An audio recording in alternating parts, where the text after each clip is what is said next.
Why do they call the Yungas Road the Road of Death? What's the Gaolang Tunnel unique for? Where's the way located that opened just twice a day? You'll learn answers to all these and many other questions in this episode. Today, I'll tell you about the most dangerous roads in the world. Sea Railway. As you've already understood, we'll start with the sea railway that existed in Florida. It was considered a unique engineering construction, with its considerable part going through bridges over the Gulf of Mexico. The railway was a continuation of the railway to the city of Key West, located 93 miles away from the coastline of the Florida Peninsula. It was operated from 1912 to 1935. They started to build this wonder in the summer of 1905, and that required working and financial resources. The construction took place under the leadership of Henry Morrison Flagler. The man successfully directed the process, giving final commands. However, even his long experience was helpless sometimes. Nature interfered in the process of construction. For example, in 1906, a hurricane destroyed the bridge that was under construction, whereas a couple of autumn storms in 1909 and 1910 damaged another structure. Be that as it may, 7 years long, more than 4,000 people worked hard on this road and spent more than $27 million. Here's some statistics.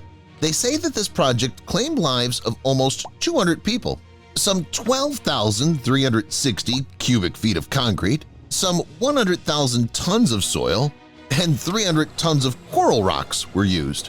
As it befitted, it's Henry Flagler who was the first to take a ride along the road, one who had initiated its construction. This happened on the 21st of January, 1912. Actually, the Sea Railway was immediately called the eighth wonder of the world. From almost 155 miles, 43.5 miles connected 47 islands of the Gulf of Mexico. 36 miles literally lay out over the open sea.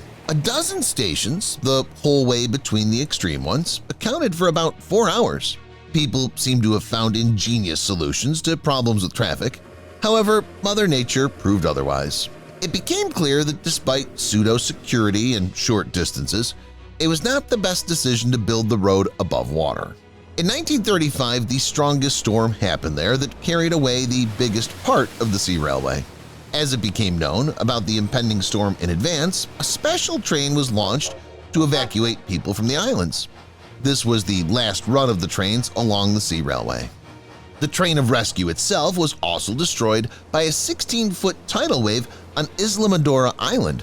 It was just locomotive 447 that withstood on the rails. However, its steaming machine went out of action. There was not enough money to restore the roads. What's more, the risk remained that they'd be washed away by the force of nature. In 1979, the road was included in the National Registry of Historic Places of the USA. Despite the fact that it does not function at the moment, the road is rather popular among tourists. Would you like to look at what's left of the Sea Railway? Write in the comments. Meanwhile, we go further. After all, something no less interesting awaits us. I would say something even more dangerous. The name alone speaks for itself. The Road of Death, or as it's also called, Yungas Road, is the way that connects the Bolivian cities of La Paz and Corico. It's officially called one of the most threatening roads in the world. As estimated for the year 2007, no less than 2 cars fell from it each month, whereas the highway claimed the lives of 200 to 300 people annually. Yeah, statistics are not reliable. It's enough to take a look at this photo to understand how difficult it is for drivers of those places to steer their vehicles. Leave a like if you feel dizzy. It's interesting who and for what reason chooses it as a route. How promptly you have to rush somewhere to dare this. After all, the Road of Death, as far as we know, is just one from possible routes. It ascends a little bit more than 2.8 miles high, then it descends to the mark of 1,200 meters, winding in steep slopes. The overall route is 35 miles. They say that the width of the road in some sections, just think about it, is hardly more than 10 feet. That's why it's only one car that can go. A second one will have to cramp and wait for its turn on the roadside, at times even hanging over a precipice. Now add fog and rain that dominate this road in the spring, or a stonefall occurring in the summer, accompanied by clouds of dust. In a nutshell, it isn't worth the effort to take this route.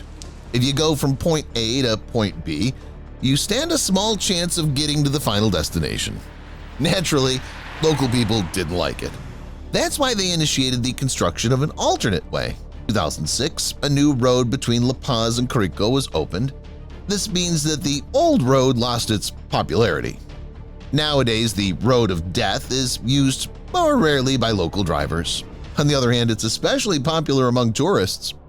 Luckily, almost everyone rides his bicycle along it, not a car. Thus, the number of accidents on the road decreased several times. The next story takes its roots from a remote past when residents of the Chinese village Gaolang could get home just taking the difficult and thorny way named the Celestial Stairs. It was a narrow and dangerous passage with hardly two people able to fail to meet. Actually, there were a lot of tragic cases. To remedy the situation, local people organized a whole movement in the 70s of the 20th century to initiate the construction of a full-fledged road, one that had to replace the old way for a safer one in the Alpine village. To buy necessary equipment and tools, the activists sold their cattle. Do you know how many people were involved in construction of the highway? 13! Just 13 people. In addition, one of them died in the course of the construction. As a result, 12 people built the tunnel, 1.2 kilometers long, equipped with only chisels and hammers. Their creation was more than 16 feet high and 13 feet wide. It's said that they also used dynamite in the process. Nobody knows how true it is. As a result, in 1977, the long-awaited tunnel was opened and automatically turned the village into a site for tourists that was even a movie scene. Despite that, it's still not easy to take this road. It's sharp and narrow. However, the new way is safer than the old one. Do you remember me mentioning the Celestial Stairs? So I suggest you pay a little bit more attention to this path, the one located on Mount Hua, one of 5 sacred mountains in Taoism that's famous for picturesque rocks. Despite that, the main attention of tourists in the majority of cases is attracted to its dangerous ascension, leading to the pinnacle of Mount Hua, in other words, to the mark of 7,069 feet. On the way, you'll find many monasteries, pagodas, temples, gates, and bridges. Take it from me, when you find yourself there for the first time, almost all your attention will be focused on how to take this path and not to fall down, not on sights. Borders and shaking stairs the way consists of are nailed to the stones. This is the real adrenaline boost for those who like raw emotions. First, you have to go to the first section of the pedestrian route. If we take into account its stairs that are hardly noticeable, you can take it for some ascension to the clouds. When a courageous tourist passes this moment, he'll feel that boards become thinner and thinner. To keep balance, you'll have to hold onto the chains nailed to the slopes. Time from time, you'll come across small cavities in the rocks that will help you balance and take your breath. However, you won't have any possibility to stop and, for example, call the rescue service. There's no one on this path. If you step on this path, you'll have to go until the end. Fortunately, local people have thought everything over and made this path obligatory. I'm talking about the fact that there are other roads to the pinnacle. For example, a cable one. Just if you want to get an emotional charge and test your body for strength, find all this on the Path of Fear. What way to the pinnacle would you choose? Troll Path. This is what the following place is called we're going to tell you about. It's considered one of the most popular and interesting points of Norway. You get the impression that in the case with this road, we didn't come without magic. By the way, what about trolls? These are famous characters of local legends and sayings that, according to locals, lived there long ago. Why lived? Some people think that they're still living there. They just successfully hide in the rocks and crevices. Trolls can look different. They can be big and small, evil and cordial, ugly and sympathetic. That's a cow's tail and a very long nose that helps tell them from people. So if you meet a troll, you'll recognize it. Let us come back to our road. Was it built by trolls? No. However strange it may be, these mystic creatures have nothing to do with this road. However, it came out to be so unusual that many started to attribute its creation to trolls, say people are not capable of this. The Troll's Stairs is a part of Norwegian National Road RV63, and in some places its width does not even exceed 3.5 meters. What do you think? Do its surprises end on its small width? It's not the case. The road has 11 sharp turns. Its ascents are 9% high, and approximately in the middle of the way, a bridge over the waterfall is located. If we take into account that after the road, a steep precipice starts, with only restrictions being just low natural stones along the roadside, you can imagine what acute sensations you might feel while driving along this place. Dalton Highway. Dalton Highway is an unusual road that differs from those that we've considered today. It's located in Alaska, and I think that you can guess what it's about. This highway is 666 kilometers, or 413 miles long, and makes those who believe in demons apprehensive. Moreover, worries are regularly confirmed by accidents that occur there very frequently. Everything is because 3/3 of the way passes behind the polar circle, so that drivers could successfully get over this road that consists of asphalt for the least part and of ice for the bigger one. It's necessary to be careful while driving. Unfortunately, not everybody does so. The highway was repeatedly shown on the TV as one of the most dangerous roads in the world. Even authorities recommend taking care of necessities in advance. What frightens me even more is those 3 devil numbers. It's either because of them or just casually, but people have repeatedly talked about mystic creatures that lead them astray. About the fact that some hardly noticeable silhouette of a monster makes a driver maneuver sharply. As a result, the car crashes into a moving one or just falls into a ditch. It's not known how real these stories are, but if we believe in legends, they appeared long before this place became popular. Passage de Goy. This road resembled the sea railway we talked about in the beginning of the episode.